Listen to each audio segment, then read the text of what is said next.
Le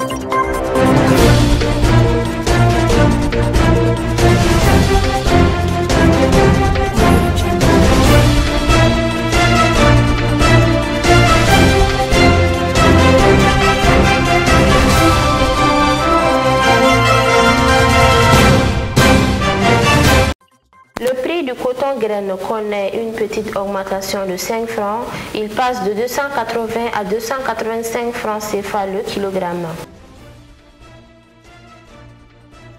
Au moins 3 morts et 9 blessés dans une attaque à la bombe au Nigeria.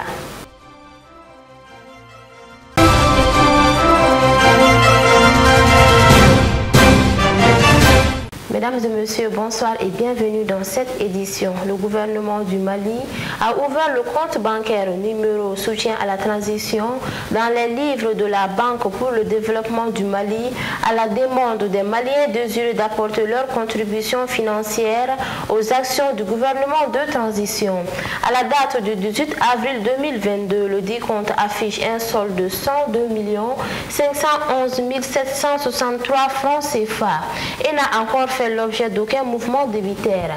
Le ministère remercie tous les contributeurs pour leur élan de solidarité et leur engagement patriotique pour la réalisation des objectifs de la transition. Je vous en parlais dans les titres en raison de la hausse excessive du prix des engrais sur le marché mondial en cette période de crise. Le prix du kilo du coton graine a été ramené à 285 francs CFA, soit une toute minime augmentation de 5 francs CFA par rapport au prix de l'année dernière. Cette nouvelle fait suite à la tenue de la 12e session du Conseil supérieur de l'agriculture, présidée par le président de la transition, le colonel Assimi Goïta, au palais de Koulouba. Le chef de l'État a décidé de la mise en place de certaines mesures incitatives pour améliorer les productions céréalières, cotonnières et animales. Suivons les détails. En vue d'améliorer les productions céréalières, cotonnières et animales, les quotes-parts du producteur ont été respectivement fixées à 12 500 francs pour le sac de 50 kg de l'engrais minéral et 2 500 francs pour l'engrais organique.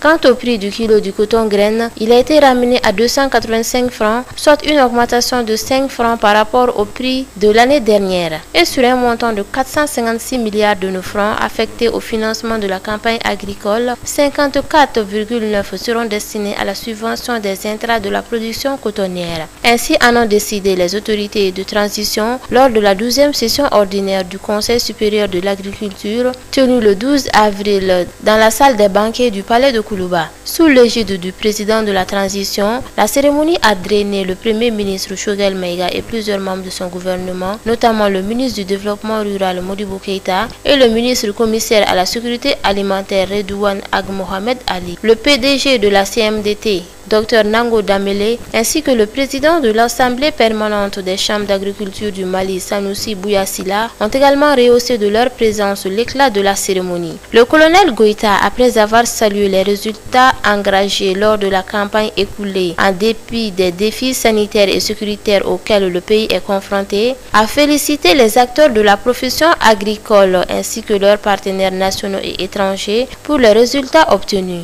Le chef de l'État a par ailleurs précisé que le résultat obtenu doit interpeller à plus d'efforts de réflexion et d'innovation pour amorcer l'indépendance de notre pays du marché international des produits agricoles et assurer notre souveraineté alimentaire et nutritionnelle, tout en réitérant son engagement à doter le secteur du développement rural de ressources adéquates pour lui permettre de jouer le rôle qui lui revient dans le processus du développement. Le président de la transition a formulé une série de recommandations au gouvernement: doter le secteur du développement rural d'une loi de programmation des investissements dans le secteur agricole. Le chef de l'État a en outre exhorté à poursuivre le programme de pluie provoqué en début et fin de l'hivernage et à mettre en place un programme spécial de promotion de certaines productions céréalières et maraîchères de très grande consommation et à accroître l'utilisation des intrants locaux.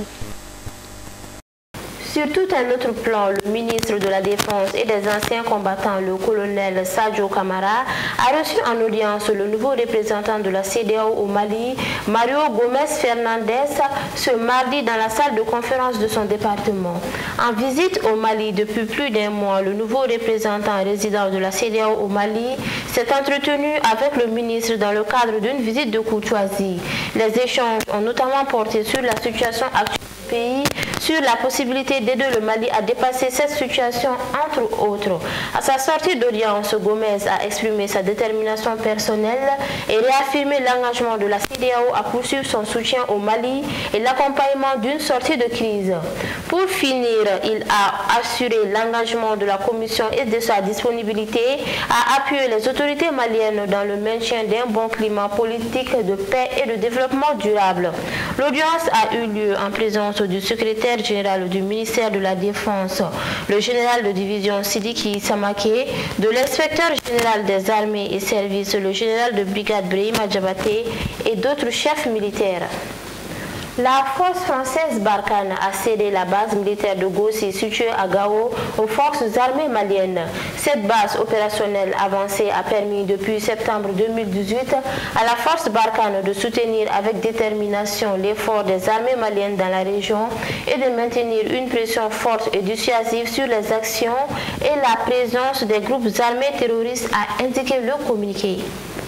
Le 19 avril 2022, la base opérationnelle avancée de Gossi a été transférée selon le calendrier prévu dans un état opérationnel favorable, permettant ainsi l'installation sans délai des forces armées maliennes. Ce transfert s'inscrit dans le cadre fixé par le président de la République française le 17 février 2022 afin de réarticuler la force Barkhane hors du Mali, souligne le communiqué de presse de l'opération Barkhane. Le communiqué de presse indique que le transfert a fait l'objet d'une préparation minutieuse et d'une coordination avec les FAMA. Selon la France, toutes les mesures ont été prises pour que l'emprise soit restituée dans les meilleures conditions possibles, avec en particulier le transfert de très bonnes infrastructures de protection. La force française précise qu'un état de lieu croisé a évidemment été réalisé en bonne et due forme après reconnaissance approfondie du site par l'armée malienne. Depuis septembre 2018, cette base opérationnelle avancée a permis à la force Barkhane de soutenir avec détermination l'effort des forces armées maliennes dans la région et de maintenir une pression forte et dissuasive sur les actions et la présence des groupes armés terroristes. En renforçant la sécurité dans la région, la base de Gossi a également créé des conditions favorables au déploiement de projets de développement au profit des populations de la région dans les domaines des infrastructures vitales, de l'éducation, de la jeunesse et de la santé. C'est pourquoi la coordination du retrait a également été effectuée par ailleurs avec de grands acteurs internationaux du développement afin que ces projets puissent se poursuivre au profit des populations le long de la RN16 après le départ de la force,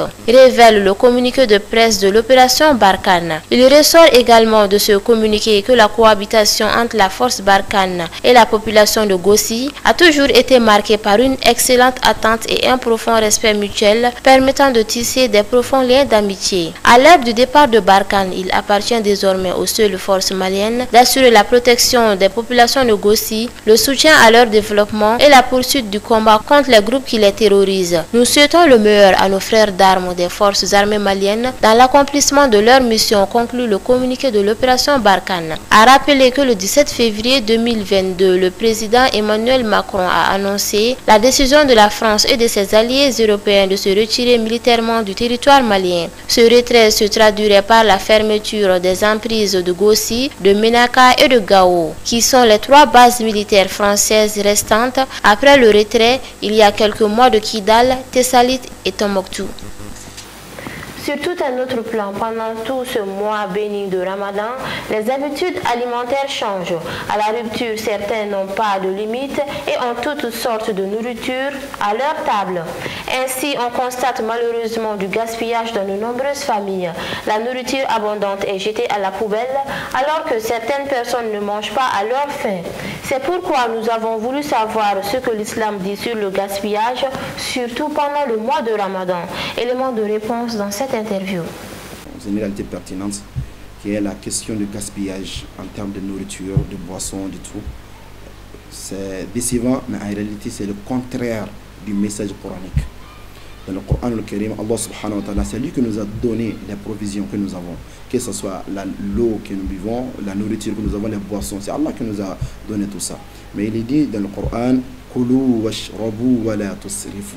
Ce verset est très important. Et c'est lui qui a recommandé de manger, de boire, de manger et de boire, mais il met une exception, wa la tusrifu. N'y commettez pas d'excès. Ne commettez pas d'excès. Allah n'aime pas ceux qui commettent des excès. Ça, c'est très important de comprendre ça. Donc, c'est-à-dire que dans l'islam, quel qu'en soit l'état, alhamdulillah, il y a le sens de consommer du juste milieu, de rester équilibré, et le sens également du partage. Ces deux aspects sont très importants. Ce que j'ai, oui, Allah m'a donné tout ça, mais j'utilise à besoin. Ce que j'ai besoin, j'utilise ça. Et en réalité, quand j'essaie de me contenter de ça, le reste, je le fais partager à d'autres, pour permettre à d'autres également de bénéficier des bienfaits d'Allah subhanahu wa ta'ala. Voici la recommandation de l'islam. Je m'adresse à tous les chefs de famille, je dirais à toutes les mamans qui s'occupent de la cuisine de tout, de craindre Allah subhanahu wa ta'ala et de remercier Allah pour ses bienfaits.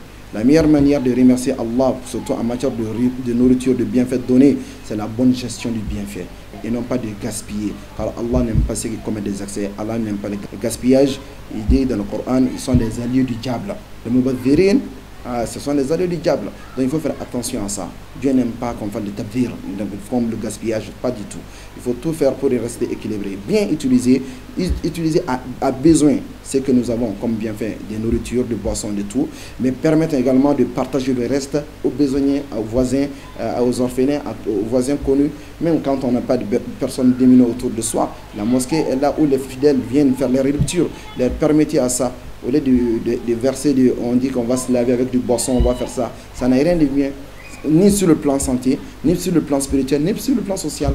Donc en réalité, c'est contraire au message du Coran de faire le gaspillage au nom de la rupture, ou bien du sohor, ou bien au nom du mois de Ramadan, de manger avec excessivité et tout. Ça, c'est contraire au message coranique, car là, nous donne la bonne compréhension de notre religion.